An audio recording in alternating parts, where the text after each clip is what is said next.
دین نہ جاننے والوں کا فرض ہے کہ وہ جاننے والوں سے سیکھے اور جاننے والوں کا ذمہ داری ہے کہ وہ ان کو سکھلائے. ٹھیک ہے، پھر یہ عربی میں پھر آ گئی ہے.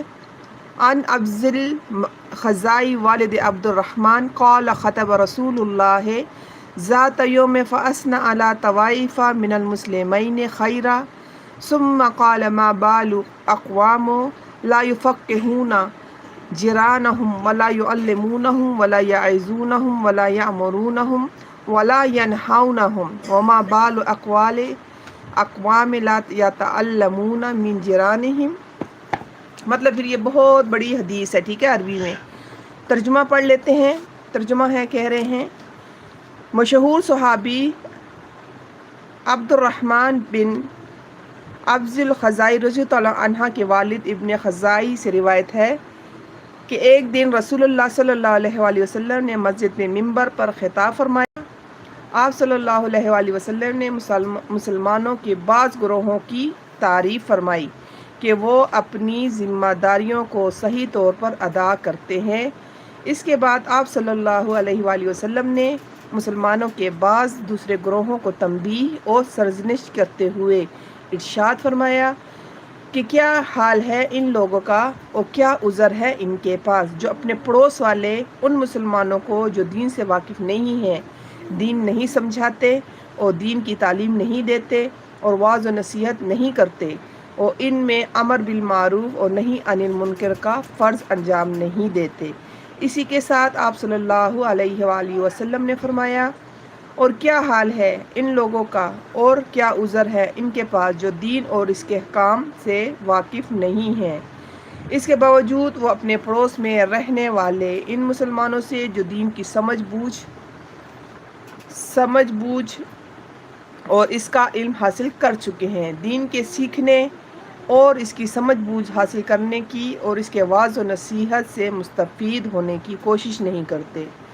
اس کے بعد آپ صلی اللہ علیہ وآلہ وسلم نے قسم کے ساتھ تاکید کرتے ہوئے ارشاد فرمایا کہ وہ لوگ جو دین کا علم رکھتے ہیں، علم نہ رکھنے والے اپنے پڑوسیوں کو لازماً دین سکھانے اور دین کی سمجھ بوجھ ان میں پیدا کرنے کی کوشش کرے اور ان کو وعظ و نصیحت، امر بالمعروف اور نہی عن المنکر کیا کرے.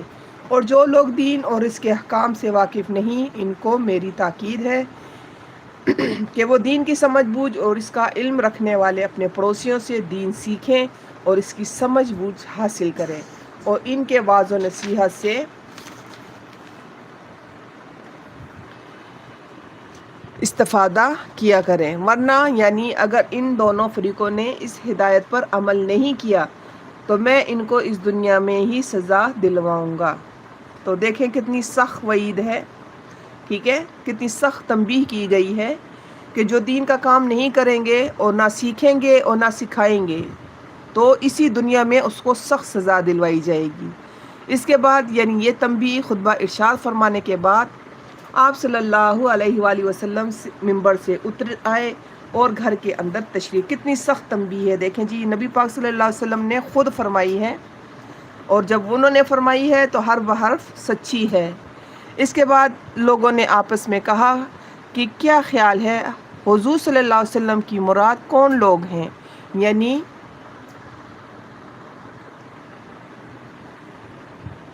آپ صلی اللہ علیہ وسلم نے خطاب میں کن لوگوں کو تنبیہ اور سرزنش فرمائی ہے.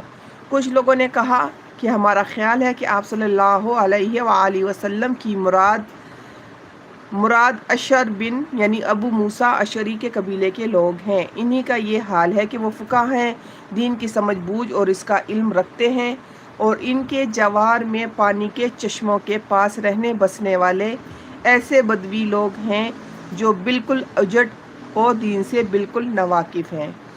یہ ساری بات اشرین کے علم میں آئی تو وہ حضور صلی اللہ علیہ وآلہ وسلم کی خدمت میں حاضر ہوئے اور عرض کیا کہ یا رسول اللہ صلی اللہ علیہ وآلہ وسلم، معلوم ہوا ہے کہ آپ نے بعض گروہوں کا ذکر تعریف کے ساتھ فرمایا اور بعض لوگوں کی مذمت فرمائی.